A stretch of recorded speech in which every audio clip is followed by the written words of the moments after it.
पाकिस्तान कौमी cricket team के तीनों फॉर्मेट के कप्तान बाबर आजम को एफआईए ने बड़ी सजा सुना दी। पाकिस्तान कौमी क्रिकेट टीम के कप्तान बाबर आजम के खिलाफ एफआईए की बड़ी कार्रवाई। हुमैजा मुख्तार के इस केस को इतने महीने क्यों रोका गया, हुमैजा मुख्तार ने सब बता दिया। इस वीडियो में मुकम्मल तफसील देता हूं, तो वीडियो कहीं भी स्किप मत कीजिएगा, बल्कि वीडियो को पूरा देखना है। इसके साथ ही साथ वीडियो को लाजमी लाइक करना। बिस्मिल्लाहिर्रहमानिर्रहीम, अस्सलामु अलैकुम। एक और वीडियो के साथ आपकी खिदमत में हाजिर हैं। आप देख रहे हैं एस स्पोर्ट्स। सबसे पहले आपको बताते हैं कि बाबर आजम और हुमैजा मुख्तार का केस इतने दिनों क्यों रोका रहा और अब क्यों दोबारा शुरू किया गया, सब हुमैजा मुख्तार ने बता दिया। हुमैजा मुख्तार ने एक और इंटरव्यू में बताया कि PSL 6 की वजह से अदालत ने हमारा केस रुकवा दिया था। अदालत ने मुझे रिक्वेस्ट की थी कि PSL 6 जो कि पाकिस्तान की बहुत बड़ी लीग है, इसकी वजह से आपका केस रोक लेते हैं, क्या पता कौन सा अदालत का फैसला आता है। हुमैजा मुख्तार ने इस पर रजामंदी इख्तियार की और इस केस को रुकवा दिया था। सेशन जज ने कौमी क्रिकेटर बाबर आजम के खिलाफ ब्लैकमेल और हरासा करने पर FIA में इंदराज मुकदमा के लिए दायर दरखास्त पर मुकदमा दर्ज करने का हुक्म दे दिया। एडिशनल सेशन जज ने खातून हमीजा मुख्तार की दरखास्त पर समाअत की। दौरान समाअत FIA साइबर क्राइम ने अपनी रिपोर्ट अदालत में जमा कराई।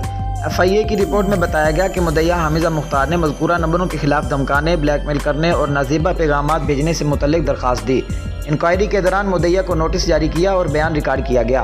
फराहम किए गए नंबर मरियम अहमद, मोहम्मद बाबर और सलीमी बीबी के नाम रजिस्टर थे। रजिस्टर नंबर के मालिकान को नोटिस जारी करके तलब किया गया। नोटिस में इल्ज़ाम अली खान को बयान रिकॉर्ड करने मौक़िफ़ देने के लिए तलब किया गया। इल्ज़ाम अली खान को 3 मरतबा नोटिस जारी करके तलब किया गया।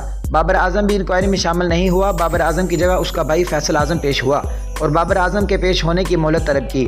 बाबर आजम अब तक इंक्वायरी में शामिल नहीं हुआ और बयान भी रिकॉर्ड नहीं करवाया। रिपोर्ट में कहा गया है कि बाबर आजम इस मामले में कसूरवार पाया गया है। सलीमी बीबी ने 3 नोटिस वसूल करने के बावजूद अपना बयान रिकॉर्ड न करवाया। मरियम अहमद ने इंक्वायरी में शामिल हुई लेकिन मुद्दईया को पहचाने से इनकार कर दिया। मरियम अहमद ने अपने नंबर से मुद्दईया को नाजीबा पैगामात भिजवाने से इनकारी का बयान दिया। मरियम अहमद को इसका मोबाइल फरांजे के लिए जमा कराने का कहा गया, जो उसने नहीं दिया।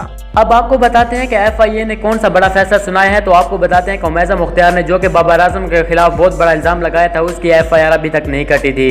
अब FIA ने बड़ा फैसला सुनाया है कि बाबर आजम के खिलाफ FIR काटी जाए और ये FIR कल या आज काट दी जाएगी। FIR करने के बाद बाबर आजम को खुद अदालत में जाकर केस का सामना करना पड़ेगा।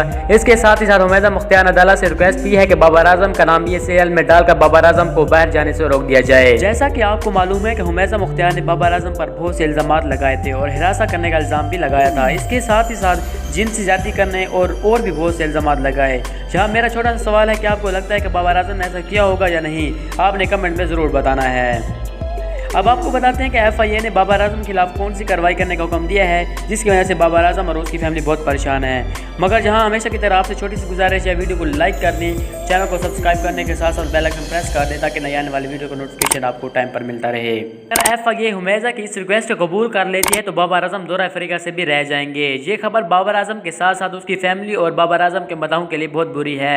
क्या बाबर आजम इस केस में कसूरवार हैं या नहीं, आपने ज़रूर बताना है और साथ ही साथ वीडियो को ज़रूर लाइक करना है प्लीज़, ताकि हमारी हौसला अफजाई हो सके। इस तरह की एक और वीडियो में मुलाकात होगी, तब तक के लिए अल्लाह हाफिज़।